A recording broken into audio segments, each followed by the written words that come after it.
ನಾನು ಸನ್ಮಾನ್ಯ ಕುಮಾರಸ್ವಾಮಿ ಅವರು ನಮ್ಮ ಕರ್ನಾಟಕ ವಿಧಾನಸಭೆಯಲ್ಲಿ ವಿರೋಧ ಪಕ್ಷದ ನಾಯಕರಾದಂಥ ಆರ್ ಅಶೋಕ್ ಅವರು, ವಿಧಾನ ಪರಿಷತ್ನಲ್ಲಿ ವಿರೋಧ ಪಕ್ಷದ ನಾಯಕರಾದಂಥ ಚಲವಾದಿ ನಾರಾಯಣಸ್ವಾಮಿ ಅವರು, ಶೋಭಾ ಕರಂದ್ಲಾಜೆ ಅವರು, ವಿ ಸೋಮಣ್ಣವರು, ಸುರೇಶ್ ಬಾಬು, ಮಲ್ಲೇಶ್ ಅವರು MP ಕೋಲಾರ MP ಅವರು, ಶ್ರೀನಿವಾಸ್ ಪೂಜಾರ್ ಅವರು, ಬಂಡೆಪ್ಪ ಕಾಶಂಪುರ್ ಅವರು, ಎಲ್ಲ ಅರವಿಂದ್ ಬೆಲ್ಲದವರು ಎಲ್ಲ ಒಟ್ಟಿಗೆ ನಾವು ಕೇಂದ್ರ ಚುನಾವಣಾ ಆಯೋಗದ ಮುಖ್ಯ ಚುನಾವಣಾ ಆಯುಕ್ತ ಮತ್ತು ಇತರ ಆಯುಕ್ತರನ್ನು ನಾವು ಭೇಟಿ ಮಾಡಿದ್ವಿ. ಇದರಲ್ಲಿ ಭಾಳ ಮುಖ್ಯವಾಗಿ ಕರ್ನಾಟಕದಲ್ಲಿ ಕಾಂಗ್ರೆಸ್ ಸರ್ಕಾರ ಒಂದು ಷಡ್ಯಂತ್ರವನ್ನು ಮಾಡಿ ಮೊದಲು SIR ಶುರುವಾದಾಗ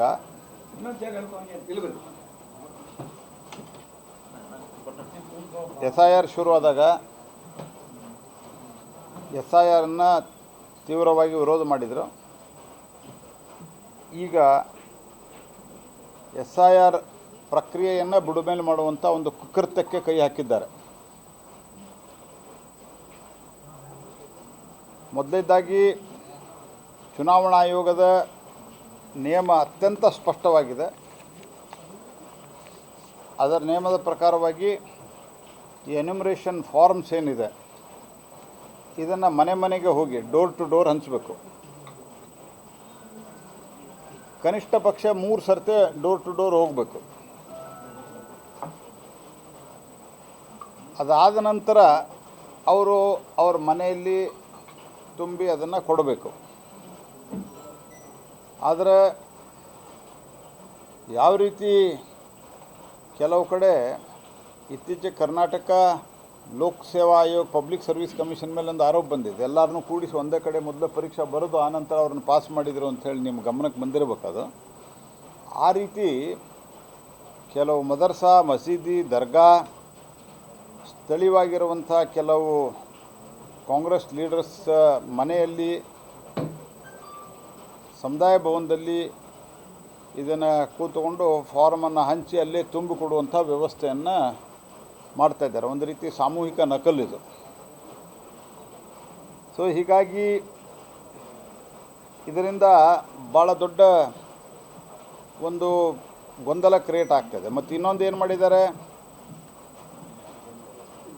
ಯಾರು SIRದಲ್ಲಿ ಹೆಸರು ತೆಗಿತಾರ, ಹೆಸರು ಇರೋದಿಲ್ಲ, ಅವ್ರದ್ದು ಗ್ಯಾರಂಟಿ ತೆಗಿತೀವಿ ಅಂತ ಹೇಳಿದ್ದಾರೆ.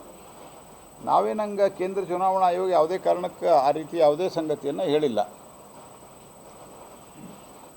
ಹಾಗಾಗಿ ಅದನ್ನು ಹೇಳಿ ಒಂದು ರೀತಿಯಲ್ಲಿ ಇಂಗ್ಲೀಷ್ದಲ್ಲೇನು ಮ್ಯಾಡ್ ರಶ್ ಅಂತ ಹೇಳ್ತಾರಲ್ಲ, ಆ ಮ್ಯಾಡ್ ರಶ್ ಕ್ರಿಯೇಟ್ ಮಾಡಿ ಒಂದೇ ಕಡೆ ಇದನ್ನು ಮಾಡಿ ಅನೇಕರು, ವಿಶೇಷವಾಗಿ ಬೆಂಗಳೂರು, ಹುಬ್ಬಳ್ಳಿ, ಧಾರವಾಡ, ಈ ರೀತಿ ಮೈಸೂರು ಬಿಗರ್ ಸಿಟೀಸ್ ಏನಿದ್ದಾವೆ ಅಲ್ಲಿ ಬಾಂಗ್ಲಾದೇಶಿಯ ಇಲ್ಲಿಗಲ್ ಇಮಿಗ್ರೆಂಟ್ಸು ಅಲ್ಲಿದ್ದಾರೆ. ಅವ್ರನ್ನೆಲ್ಲ ಸೇರಿಸುವಂಥ ಒಂದು ಷಡ್ಯಂತ್ರ ನಡೆದಿದೆ. ಇದರ ಜೊತೆಗೆ BLA 2ಗಳಿಗೆ ಮಾಹಿತಿಯನ್ನು ಕೊಡೋದಿಲ್ಲ ಒಂದು ಭಾಗ. ಮತ್ತು ನಾನು ಈಗಾಗಲೇ ಹೇಳಿದಂತೆ ಇಲ್ಲಿ ಯಾಕೆ ಮಾಡ್ತೀರಿ ನೀವು ಸಾಮೂಹಿಕವಾಗಿ BLA 2ಗೆ ಮಾಹಿತಿ ಕೊಟ್ಟಿಲ್ಲ ಅಂದರೆ ಡ್ರಾಫ್ಟ್ ರೋಲ್ ಬಂದಾಗ ನಾವು ನೋಡ್ತೀವಿ. ನೀವು ಯಾಕೆ ಸಾಮೂಹಿಕವಾಗಿ ಮಾಡ್ತಾಯಿದ್ದೀರಿ, ನೀವು ಬೇಕಾದಲ್ಲಿ ಕಂಪ್ಲೇಂಟ್ ಮಾಡಿರಿ ಅಂತ ಉದ್ದಟತನದ ಉತ್ತರವನ್ನು ಕೊಡೋಕ್ಕೆ ಶುರು ಮಾಡಿದರೆ ಅದು ನಿಮ್ಮ ಎಲ್ಲ ಚಾನಲ್ಗಳಲ್ಲಿಯೂ ಬಂದಿದೆ. ಇದರ ಜೊತೆಗೆ ಕೆಲವು ಕಡೆ ಕೆಲವು ಅಧಿಕಾರಿಗಳು ಯಾಕಿಷ್ಟು ನೀವು ತರಾತುರಿಯಲ್ಲಿ ಸಾಮೂಹಿಕವಾಗಿ ಮಾಡ್ತಾಯಿದ್ದೀರಿ ಅಂತ ಕೇಳಿದರೆ, ಯಾವುದೇ ಓಟನ್ನು ಅವರು ಸತ್ತಿರಲಿ, ಅವರು ಶಿಫ್ಟ್ ಆಗಿರಲಿ, ಒಟ್ಟು ಡಿಲೀಷನ್ ಮಾಡಬಾರ್ದು ಅಂಥೇಳಿ ನಮಗೆ ಊರಲ್ಲಿ ಇನ್ಸ್ಟ್ರಕ್ಷನ್ ಇದೆ ಅನ್ನುವಂಥ ಮಾತನ್ನು ಸರ್ಕಾರದ ಕಡೆಯಿಂದ, ರಾಜ್ಯ ಸರ್ಕಾರದ ಕಡೆಯಿಂದ ಹೇಳ್ತಾ ಇದ್ದಾರೆ. ಮತ್ತು ಚುನಾವಣಾ ಆಯೋಗದ ನಿಯಮ ಇರೋದು ಅಜ್ಜ ಅಜ್ಜಿ ತಂದೆ ತಾಯಿ ಈ ರಿಲೇಷನ್ ಇದ್ದರೆ ಅಕಸ್ಮಾತ್ 2002ಗಿಂತ ಮೊದಲು ಅವರು ವೋಟರ್ ಆಗಿರಲಿಲ್ಲ ಅಂದರೆ ನಂತರದ ದಿವಸಗಳಲ್ಲಿ ವೋಟರ್ ಆಗಿರಲಿಲ್ಲ ಆ ರಿಲೇಷನ್ ಎಸ್ಟಾಬ್ಲಿಷ್ ಮಾಡಲಿಕ್ಕೆ ಈ 4 ಕ್ರೈಟೀರಿಯಾ ಇಟ್ಟಿದ್ದಾರೆ. ಡಿ ಸಿಗಳು ಕೆಲವು ಸ್ಟೇಟ್ಮೆಂಟ್ ಕೊಡಿ, ಸಂಬಂಧಿಕರು ಆಗ್ಬೋದು. ಸಂಬಂಧಿಕರು ಯಾರಂದು ಕೇಳಿದರೆ ಕಾಕ, ಮಾಮ, ಚಿಕ್ಕಪ್ಪ, ದೊಡ್ಡಪ್ಪ ಅಂತ ಹೇಳ್ತಾ ಇದ್ದಾರೆ, which is totally illegal. So ಇದನ್ನೆಲ್ಲ ಮಾಡಿ ಈ ಪ್ರಕ್ರಿಯೆಯನ್ನು ಹದಗೆಡಿಸುವಂಥ ಪ್ರಯತ್ನವನ್ನು ಅವರು ಮಾಡ್ತಾ ಇದ್ದಾರೆ. ಇದನ್ನು ನಾವು ಚುನಾವಣಾ ಆಯೋಗಕ್ಕೆ ಗಮನಕ್ಕೆ ತಂದಿದ್ದೇವೆ. ಚುನಾವಣಾ ಆಯೋಗ, ಕೇಂದ್ರ ಚುನಾವಣಾ ಆಯೋಗ ಅತ್ಯಂತ ಸಹಾನುಭೂತಿಯಿಂದ ಇದನ್ನು ಕೇಳಿ ನಾವು ಇದನ್ನು ಪರಿಶೀಲನೆ ಮಾಡ್ತೀವಿ ಅಂತ ಹೇಳಿದ್ದಾರೆ.